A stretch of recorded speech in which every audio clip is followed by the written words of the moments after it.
अद्वैत भास्करम् अर्धनारीश्वरम् त्रिदश हृदयङ्गमं चतुर्दधि संगमं पंचभूतात्मकं षट्शत्रुनाशकं सप्तस्वरेश्वरं अष्टसिद्धीश्वरं नवरसमनोहरं दश दिशासु विमलम् एकादशोज्ज्वलं मेकनाथेश्वरं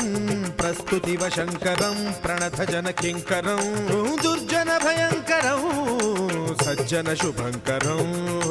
प्राणिभवतारकं प्रकृतिहितकारकं भुवनभव्यभवनायकं भाग्यात्मकं रक्षकम् ईशं सुरेशं ऋषेशं परेशं